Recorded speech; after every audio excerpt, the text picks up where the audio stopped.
Estamos examinando o livro do profeta Isaías, hoje o capítulo 65. Nós sabemos que Isaías foi o profeta que mais falou a respeito do Cristo. E os cristãos, eles tomam como base o livro de Isaías para afirmar que Jesus é o cumprimento das profecias. Isso é verdade. Mas nem sempre as coisas são como eles colocam. Aqui no capítulo 65, nós vemos, logo na introdução, nós vemos uma citação de que o Senhor teria sido buscado por um povo que não perguntava por ele. Fui achado daqueles que não me buscavam. Versículo 1. Fui buscado dos que não perguntavam por mim. Fui achado daqueles que não me buscavam. A uma nação que não se chamava do meu nome, eu disse: eis-me aqui. Então, o primeiro versículo aí leva a entender, pode-se entender, que como os judeus não aceitaram Jesus, Deus foi buscar um povo desconhecido, que no ponto de vista dos cristãos seriam os gentios, ou seja, os cristãos. E aí forma-se essa ideia de que Deus deixou os judeus de lado e foi procurar os cristãos. Mas, olhando o contexto das coisas aqui, dos ensinamentos, e pegando a tradução dos judeus, a gente vê que tem aí alguma coisa fora de lugar.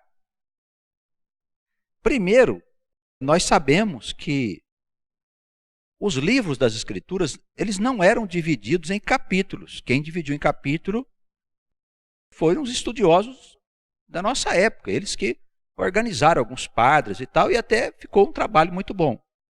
Versículos e capítulos nos permitem identificar as coisas, mas tudo era um livro só, era um texto corrido.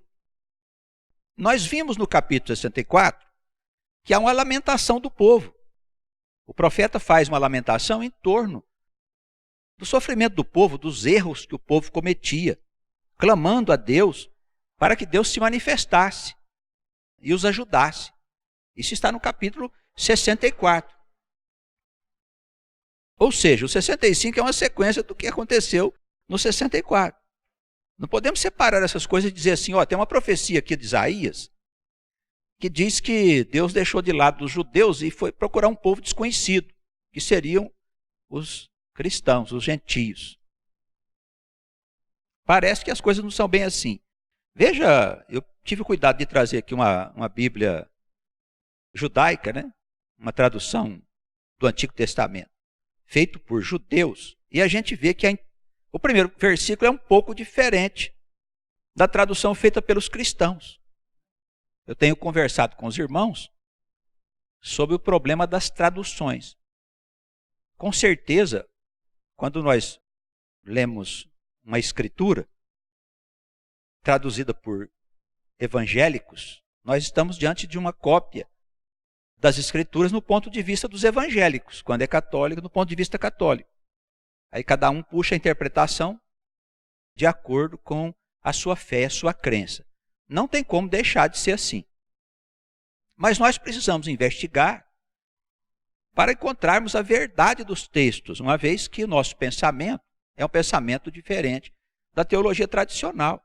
Enquanto eles pensam que a alma nasce do nada e vive uma vida aí de 90 anos, 80 anos, 100 anos, e depois vai para um destino incerto, nós admitimos que a alma ela é eterna, ela foi gerada lá quando foi criado o próprio universo.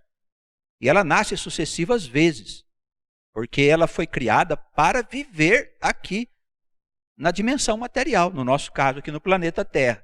Então a Terra tem seus habitantes, seja lá quantos bilhões, 10, 20 bilhões, 30 bilhões, não se sabe, mas com certeza há um número fixo, X de habitantes. Nós cremos nessas coisas, na expansão da população, na salvação de todas as almas que participarão da construção da civilização futura, que é um mundo sustentável, tomando como base o pensamento de Deus, a lei do amor, e não a política, as doutrinas filosóficas, nada disso. É uma coisa diferente, é uma ciência de natureza divina. Nós pensamos assim, cremos desta forma.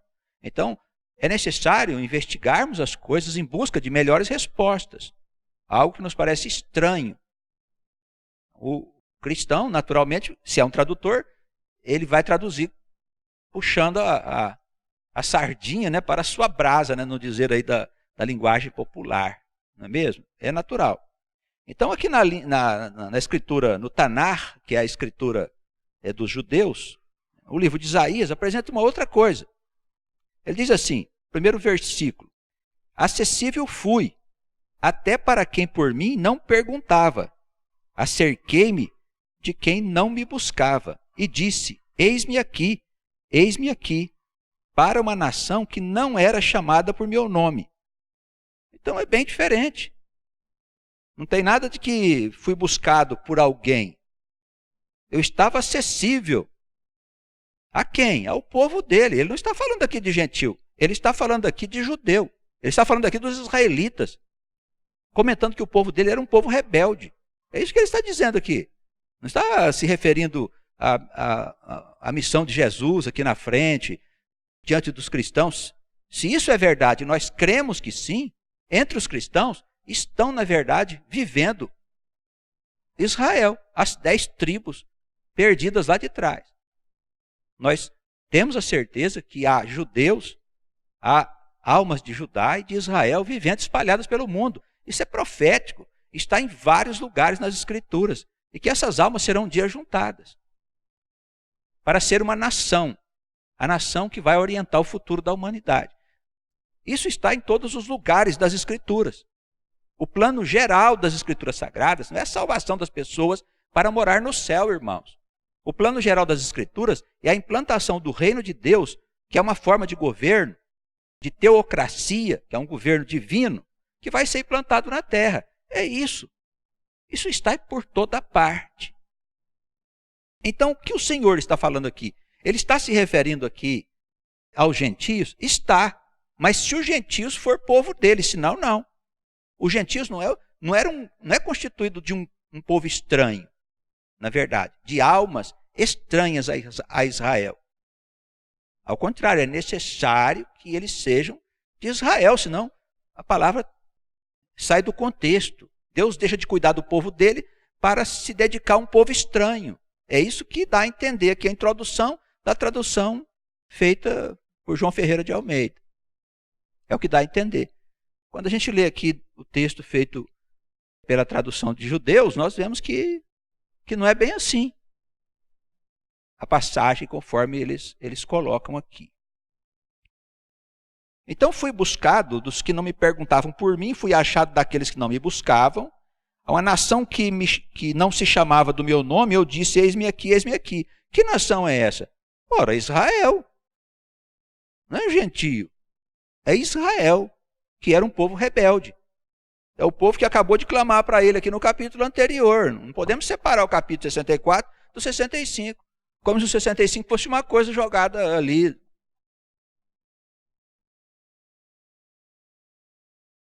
Estendi as minhas mãos o dia todo a um povo rebelde que anda por caminho que não é bom após os seus pensamentos. Povo que de contínuo me irrita diante da minha face, sacrificando em jardins, queimando incenso sobre altares de tijolos. Povo que habita entre as sepulturas. A palavra habita aqui não tem nada a ver com a tradução original. Na verdade, é o povo que anda no meio das sepulturas.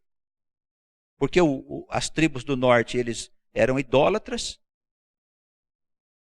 A idolatria ainda está presente no nosso meio, justamente no meio dos cristãos. A idolatria continua presente. Será que Deus não estaria aqui se referindo nos nossos dias aos que são idólatras? Me parece que sim, se for profecia. Se não for profecia, é somente aqueles que estavam lá perdidos no norte, que tinham ido para o norte, as 10 tribos de Israel. Isso é histórico. Se a palavra é profética, se tem a ver com o povo do nosso tempo, ele está se referindo aos cristãos aqui, E os cristãos são idólatras.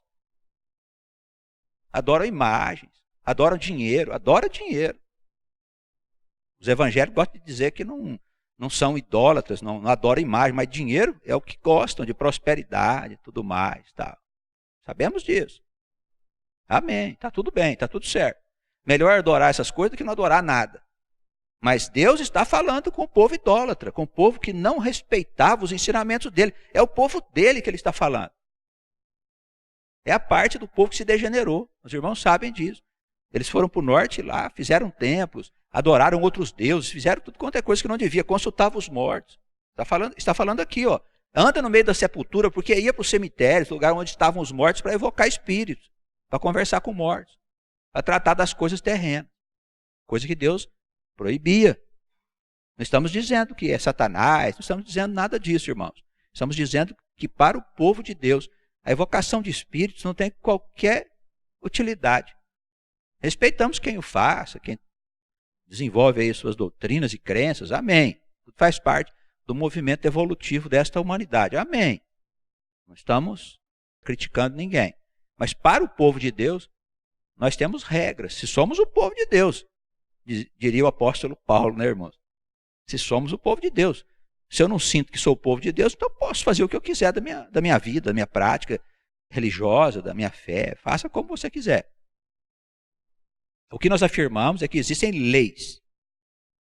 As leis de Deus são as leis naturais. Ela age sobre a sua vida independente da sua crença. O que você crê, o que você não crê, não faz diferença nenhuma. Se você conhecer o Deus de Israel e andar nos caminhos desse Deus, as coisas vão bem. Você vai superar suas dificuldades e tudo mais. E vamos vencer. Mesmo levando um tombo aqui e outro acolá. Ou tendo que passar por uma prova ou outra. Isso faz parte da experiência da alma no seu caminhar de esclarecimento, de iluminação. Mas andar sem Deus, desobedecer a Deus, fazer aquilo que Deus diz para não fazer, não convém. Ele está repreendendo o povo aqui em função disso. Ele fala de gente orgulhosa, olha o versículo 5. Aqueles que dizem, fica onde estás e não te chegues a mim, porque eu sou mais santo do que tu. Estes são como fumaça no meu nariz, um fogo que arde todo dia. Uma coisa que me incomoda, diz Deus, é o sujeito se colocar ali na condição de escolhido. Oh, nem chegue perto de mim. Você está contaminado com o pecado e tudo mais. Tem gente por aí que é assim ainda nos nossos dias, né? Por incrível que pareça, existem crenças e religiões fundamentadas nos ensinamentos do Senhor, em que os irmãos ainda assumem uma postura farisaica, de orgulho de ser dessa igreja, daquela outra. Quem vê, pensa, né? Que são mesmo iluminados. E ele começa a partir do versículo 6, dizendo que vai julgar o povo dele, que tem gente no meio do povo dele que vai ser condenado.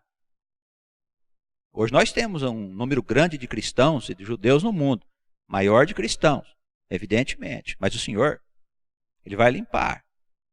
Ele vai limpar a eira. Significa o quê? Que Ele vai tirar aqueles que não são verdadeiramente judeus, aqueles que não são verdadeiramente cristãos. Ele vai limpar a sua casa. E vai ser com sofrimento. Pode esperar aí. Eu gosto sempre de dirigir a palavra aí aos evangélicos, né? Eu falo quase todos os meus vídeos. Não vão subir voando para o céu.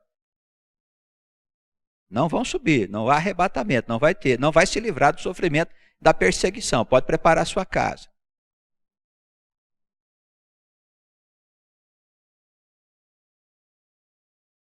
Não me calarei, diz o Senhor, versículo 6. Eu pagarei, sim, pagarei no seu seio. O que quer dizer isso? No meio do meu povo eu vou fazer justiça. Eu vou fazer vocês sofrer as consequências das coisas que vocês fizeram e andam fazendo. Olha, a palavra de Deus aqui não tem nada a ver com gente que está lá fora, viu, irmãos? Presta atenção nisso. Não tem nada a ver com gente da rua, gente que não crê, intelectual, jornalista, artista. Deixa eles fazer o que eles quiserem. Eles hoje estão fazendo de tudo. Amém. Está tudo certo. A palavra de Deus é dirigida ao povo de Deus. Se você defende o nome do Deus de Israel, seja através do cristianismo, através do judaísmo, essa palavra é dirigida a você. Estamos tratando aqui de um assunto que interessa especificamente, especialmente a você. Porque essa palavra é para o povo de Deus. Quem não é povo de Deus, quem está lá fora, quem não crê, não tem problema nenhum. Deixa eles seguirem a vida deles. Nós não temos nada com a vida deles. Temos que acusar do que eles fazem, denunciar o que eles fazem. Não temos que fazer nada disso, irmão. A justiça não é nossa. O que é que o Senhor diz? Minha é a vingança. Minha é a vingança, diz o Senhor. Ele fará. Acho que ele vai deixar o pessoal fazer na casa dele o que querem. É claro que ele não vai. Vai chegar o dia em que tudo será posto a limpo. Eles pensam que Deus é um Deus de religião. Nós estamos falando desse, viu? Existe o Deus das religiões lá, mas não estamos falando desse. Nós estamos falando de outra coisa. O que está além de tudo. Que gera e mantém a criação. Aquele que criou as leis da matéria, da energia, do tempo, do espaço. Que está expandindo o universo. É o ser que está atrás de tudo isso. Não é homem. Não é parecido com homem, não é nada que nós possamos imaginar. Muitos já conhecem esse Deus. No passado, outros pensadores, outros homens, já formularam explicações a respeito da existência dele, de como ele governa a sua criação. Os traços desses ensinamentos se encontram nas escrituras sagradas, veladas nas letras. Velados nas letras. Quem tiver ouvidos de ouvir, ouça, dizia Jesus. Então, é claro que não é para qualquer pessoa, meu filho. Não é para qualquer um, não. Quem tiver olhos para ver, que veja. Não é para qualquer um. É um ensinamento diferente, irmãos. É para a alma que já tem maturidade. Se a alma tem necessidade ainda de viver enfiada no pecado, deixa ela lá. Nada como alguns milênios no inferno depois. Vai ficar um tempão por lá. Morte, as regiões de sofrimento existem justamente para corrigir a alma. Então a justiça é de Deus, nós não temos nada com fazer justiça com ninguém, acusar ninguém de nada, é Deus que é o Senhor. Agora nós temos que cuidar de nós, porque nós temos que dar conta ao Senhor das coisas que Ele entregou a nós como ensinamentos para orientar a nossa vida, para mais tarde nós orientarmos a vida das nações. É isso que está posto nas Escrituras Sagradas. As vossas iniquidades, versículo 7, e juntamente as iniquidades dos vossos pais, diz o Senhor, que queimaram incenso nos montes, me afrontaram nos outeiros, assim lhes tornarei a medir as suas obras antigas no seu seio. Então, está falando que ele vai fazer um acerto de conta das coisas que se passaram no tempo presente e no tempo passado. Está bem escrito aí. As gerações, elas estão interligadas, evidentemente. São as mesmas almas. E não poderia ser dessa forma. Ele não poderia trazer a juízo uma coisa que pertence a outra alma sobre nós. Não poderia ser. Se ele traz o juízo, é porque as almas são as mesmas. As mesmas almas do passado. O Senhor está repreendendo o seu povo. Judeus e cristãos.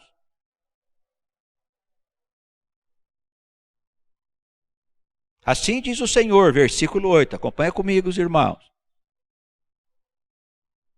Como se acha mosto num cacho de uvas, dizem, não o desperdices, pois há bênção nele. Assim farei por amor de meus servos, que não os destrua a todos. Então ele trata aqui o povo de Deus como um cacho de uva, mas tem alguns bagos podres. Tem ali no meio do cacho de uva algumas uvas podres. Ele diz que não vai destruir o cacho de uva por causa das podres, mas ele vai tirar o que não serve. Palavra dirigida ao nosso povo. Porque os irmãos sabem que o juízo começa pela casa de Deus, né? Os irmãos sabem disso. Depois chega lá no ímpio. A palavra diz assim, se começa o juízo por nós que estamos no caminho, né, trabalhando, servindo, fazendo e acontecendo, e quando chegar lá, o que vai sobrar para eles? Vai ser uma coisa horrível, claro. Mas começa por nós.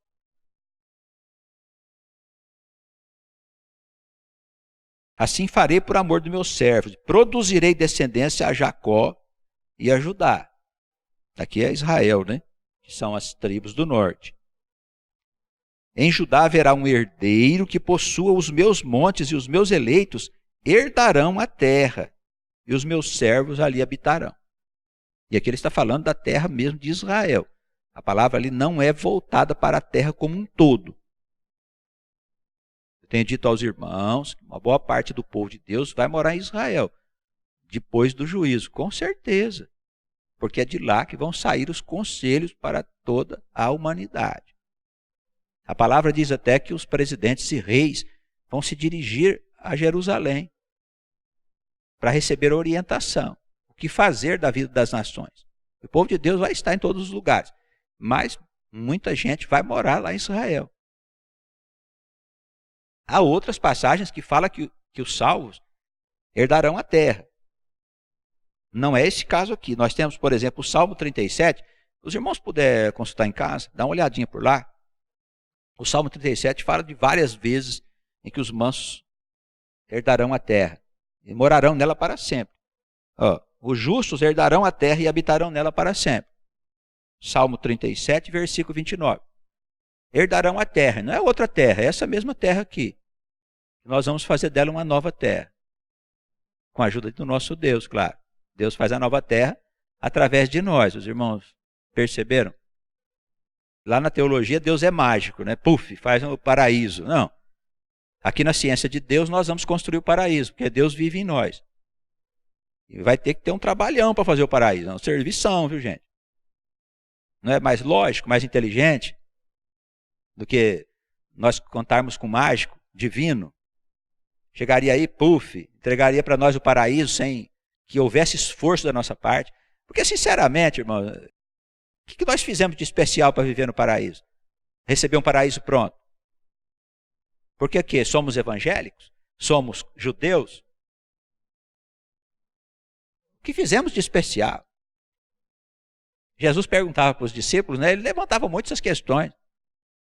Ele perguntou um dia para eles, o que fazer de especial? Não fizemos nada, irmãos. Nada, absolutamente. Então por que Deus vai nos dar um paraíso pronto? Porque cremos? Não é mais lógico achar que ele é produto do nosso trabalho. Penso que Deus é inteligência. Deus é o agente inteligente da criação. Como é que nós vamos ver a criação de uma forma estúpida? E se nós cremos que Deus é mágico, que ele faz uma coisa assim, do nada, isso é uma forma estúpida de ver a obra de Deus. É desconhecer Deus.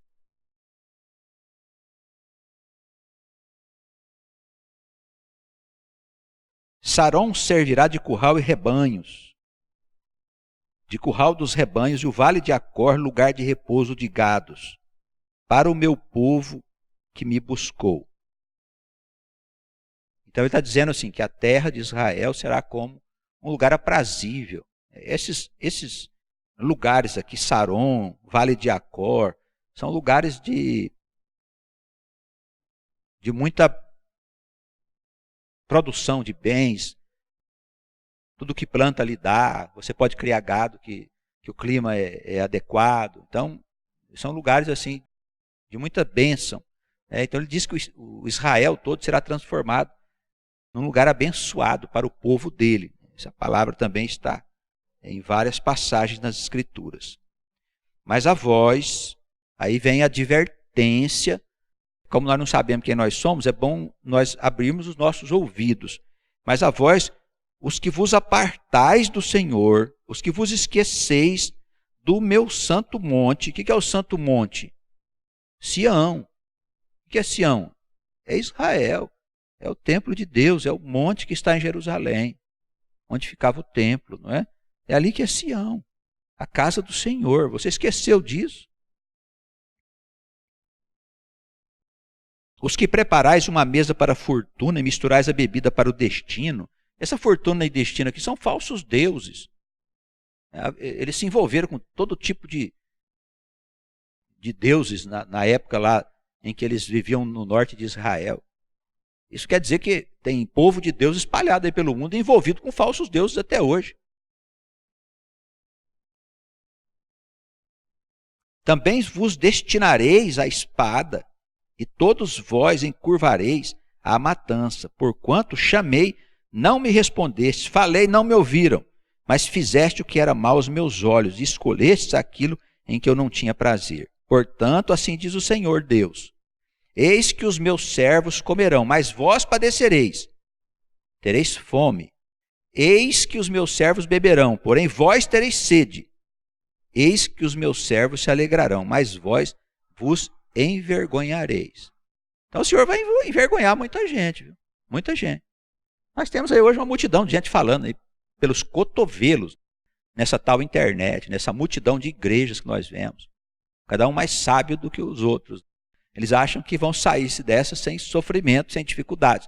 A hora que vier as provas sobre o mundo, o espírito das trevas, ele vai provar quem é de Deus e quem não é. E não pensa que é com buquê de flores não, viu, irmãos? Vai haver perseguição. Perseguição. Morte. Afrontas. Calúnias. Todo tipo de coisa. Só ficará de pé mesmo aqueles que forem servos do Senhor. Os meus servos, versículo 14, exultarão pela alegria de coração, mas vós gritareis pela tristeza do vosso coração, uivareis pelo quebrantamento de espírito, e deixareis o vosso nome aos meus eleitos por maldição, e o Senhor Deus vos matará, e a seus servos chamará por outro nome. Então, o que ele diz aqui é que o Senhor fará com que os eleitos possam lembrar desses falsos cristãos e falsos judeus como uma maldição que existia no meio do povo. É o que ele está dizendo aqui, ó. Ele vai tirar esse povo da terra. Os eventos apocalípticos vai tirar muita gente, vai levar uma boa parte da população da terra embora. É o que dizem as escrituras. Sou eu que estou dizendo, não. E esse pessoal vai junto, viu? E o que sobrar deles será renomeado, para que não haja lembrança deles, né?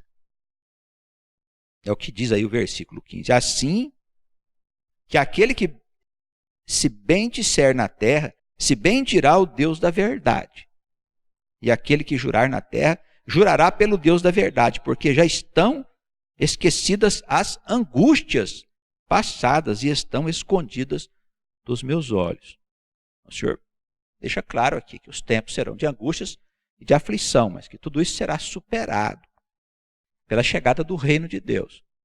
O reino de Deus vai ser estabelecido na terra, irmãos. Não tem nada a ver com milênio, viu? Isso é outra doutrina que os cristãos inventaram. Como eles não sabem o que aconteceu no reino do Cristo, para eles Cristo só passou a existir depois de Maria, né? Mas Cristo é antigo, ele segue pastoreando o povo desde o começo. O milênio de Cristo começou na Babilônia. Eles estão achando que vai ter um milênio de paz, depois o mundo vai acabar e eles vão viver na eternidade com Deus para sempre. Isso é uma teoria sem qualquer sentido lógico e inteligente. É uma teoria que a pessoa que tem um mínimo de bom senso não acredita nisso, irmãos. Coisa fantasiosa. Nós precisamos começar a ver as coisas de Deus pelo ponto de vista da inteligência, da racionalidade. Pelo ponto de vista da ciência do próprio Deus. E a ciência de Deus, ela é semelhante à ciência dos homens. É inteligente, dá para você compreender. Não é uma coisa mágica.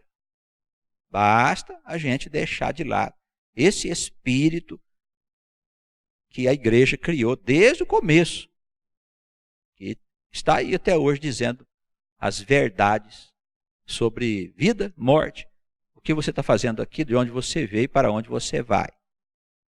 As respostas são fraquinhas, preste atenção nisso. E você tem que saber para onde você vai depois que você morre. E de onde você veio. Olha, se você está com o seu cabelinho branco, chegou a 60 anos, 65, 70, pode se preparar. A morte pode bater a qualquer instante. Tá? Entre 60 e 70 anos, 80 no máximo, você morre. Então trata de descobrir o que acontece depois da morte. É impressionante, né? Os velhinhos, em vez de investigar isso, não, eles ficam por aí passeando, se divertindo, dançando, fazendo de conta que são crianças. Deveriam investigar sobre vida e morte. Aproveitar o último período da vida deles para enriquecer a sua grande experiência que tiveram na vida. Não perde tempo saindo por aí para se divertir, não, viu, irmãos? Tem coisas mais sérias para fazer, porque você, velhinho, é uma alma eterna. Daqui a pouco você está voltando. Depois a morte é só um pulinho na eternidade, entendeu? Você vai dar uma voltinha no céu e volta depois para continuar a sua existência aqui na Terra. Você vai animar um outro personagem, mas é sempre você ali por baixo, vivendo novas experiências, conforme a vontade do nosso Deus maravilhoso. Tá bem? E o capítulo se encerra aqui com a mensagem sobre a Nova Jerusalém, que é o mundo novo. Eis que eu crio novos céus e nova terra. Não haverá mais lembrança das coisas passadas, nem mais se recordarão. Por que isso? Porque o espírito do mundo vai desaparecer. O Senhor vai lançar ele no lago de fogo. Conforme dizem as Escrituras, na profecia, na sua simbologia. As coisas passadas e tristes, elas vão desaparecer. Mas vós folgareis e exultareis perpetuamente no que eu crio na criação. Porque eis que crio para Jerusalém alegria, para o seu povo gozo. E exultarei em Jerusalém, me alegrarei no meu povo. Importante isso aí. Me alegrarei no meu povo. Através do povo é que Deus se alegra. É uma comunhão, é uma presença do Espírito de Deus vivendo em nós. Viver aonde, irmãos? O Espírito de Deus. É o Deus vivo. Não haverá nessa cidade, nesse mundo novo, mais crianças que viva poucos dias, nem velho que não cumpra os seus dias, porque o menino morrerá de 100 anos, porém o pecador de 100 anos será amaldiçoado. Aqui há toda uma discussão entre os teólogos se no mundo novo vai ter pecador ou não. Mas o sentido original da palavra leva-nos a entender melhor quando pensamos que o pecado, na verdade, será amaldiçoado por todos os homens, porque não vai haver mais pecadores. Os pecadores vão ter sido tirados da terra, né? Levados para uma região onde eles ficam lá por um longo tempo até poder voltar e recomeçar a sua história. Mas esse é um outro assunto e um tema bastante profundo que nós não vamos abordar agora. Mas a Nova Jerusalém é o mundo, esse mundo aqui. E as pessoas vão continuar nascendo e morrendo, vivendo 100 anos e morrendo. Pode ser? Não, alguns homens querem viver para sempre aqui, não tem como. A criação de Deus, ela é a relatividade que Deus criou. Se uma coisa se tornar eterna na relatividade da criação, a criação se desfaz. Não pode. Só vai se tornar eterna a criação quando terminar o ciclo criativo. Tudo volta à unidade de Deus. E nós não perdemos a consciência. É importante saber disso, viu, irmãos? Lá no fim do ciclo criativo, que vai demorar bilhões de anos ainda. É muito tempo, não precisa ficar pensando nisso. Tá bem? Mas é importante nós sabermos que é assim. Então, no mundo novo, as pessoas vão continuar nascendo, porque são almas eternas. Elas nascem, vivem a sua experiência, contribuem com a melhoria do planeta, com a aptidão, com os dons que a pessoa tem, seja em que área que ela se situar, conforme a vontade de Deus, conforme o jeito que ela foi criada, para a edificação do futuro, dessa nova humanidade chamada Nova Jerusalém. Depois ela fica velhinho, aí morre fisicamente, a alma não vai para a morte, não vai para os infernos, porque não tem mais morte, não tem mais inferno. A alma simplesmente adormece aqui e desperta na eternidade. Fica por lá uma temporada e volta a seguir a sua existência através de um novo personagem. Assim, a linha geral do pensamento e o movimento das almas. Então, Nova Jerusalém não é uma terra nova. Deus não vai tirar do nada um planeta zero. Entendeu, irmãos? Não tem sentido isso. É achar que Deus é mágico, né? Como eu disse há pouco.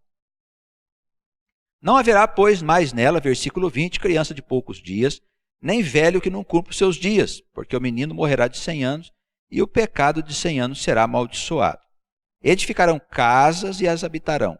Plantarão vinhas e comerão seu fruto. Não edificarão para que outros habitem, não plantarão para que outros comam. porque os dias do meu povo serão como os dias da árvore. Os meus eleitos gozarão das obras das suas mãos. Não trabalharão debalde, nem terão filhos para perturbação. Hoje o que mais tem, por causa do atraso do mundo, é menino mal educado, né? Tem um filho, é uma dificuldade para você colocar ele na linha. E hoje ainda mais, porque não se pode corrigir criança e tudo mais. As leis não permitem. Inventaram toda uma coisa aí, no sentido de coibir os excessos, né, desses pais violentos que acabam castigando as crianças de uma forma desumana. E aí levaram a coisa para o outro extremo. E aí o pai não pode corrigir a criança com nenhum tipo de correção, seja ela qual for. Eles dizem que tem que ser através de diálogo, né? Como é que você dialoga com uma criança de 3, 4 anos de idade? Não é possível, ela não tem entendimento. Então você tem que dizer sim, não, para cá, para ali, isso é assim, isso é bom, isso não é. Até que a criança atinja um estado de 7 anos, quando ela começa então a perceber melhor as coisas. E você começa a desenvolver um diálogo com ela. E assim vai até que você a liberte, para que ela possa viver a vida dela independente dos seus gostos. E ela terá os gostos dela influenciados pelo seu. Que é importante, né? Senão nós rompemos o elo das gerações, da experiência que é acumulada. O que interessa é a experiência que é acumulada. Então, os pais acumulam a sua experiência e passam para os seus filhos. Os filhos enriquecem a sua experiência com a experiência dos pais. E se tornam almas mais maduras. E assim sucessivamente. Tá bem? Então, hoje nós temos muitos filhos para perturbação. Isso não vai ter mais no mundo novo. As crianças já vão nascer arrumadinhas, né? Porque são almas que já vivem em comunhão com Deus. Bem? Então vai ser mais fácil de conduzir os meninos. Não terão filhos para perturbação, porque são a posteridade bendita do Senhor, e os seus descendentes estarão com eles. Então é para todas as gerações. E será que antes que clamem eu responderei? Estando eles ainda falando, eu os ouvirei. O lobo e o cordeiro se apacentarão juntos, e o leão comerá palha como o boi, e pó será a comida da serpente. Não farão mal nem dano algum em todo o meu santo monte, diz o Senhor. E aqui esse santo monte, claro, está falando da humanidade como um todo. Não haverá mais guerras. Há passagens que diz que eles vão transformar as armas de guerra em enxadas, enxadões, porque as pessoas aprendam a lavrar a terra, a plantar a sua comida. Vai ser uma vida bem diferente dessa vida capitalista que nós temos aqui hoje, né? Mas no tempo certo todos gostarão de viver assim. Não é sistema político, não tem nada a ver com doutrina comunista. O que Deus vai trazer para nós é algo além da nossa imaginação ainda. Mas será uma vida natural, uma vida de respeito à natureza, às plantas, aos animais e a todas as coisas. O homem vai ter que restaurar o que foi destruído, né? Porque já destruíram muito. A terra já está bem destruída, vai ter que voltar a construir muitas coisas aí que o homem botou abaixo. Plantar florestas de novo, criar as áreas de produção de alimentos, e tudo dentro de um equilíbrio, para que o planeta possa voltar a ter a harmonia que ele tinha antes.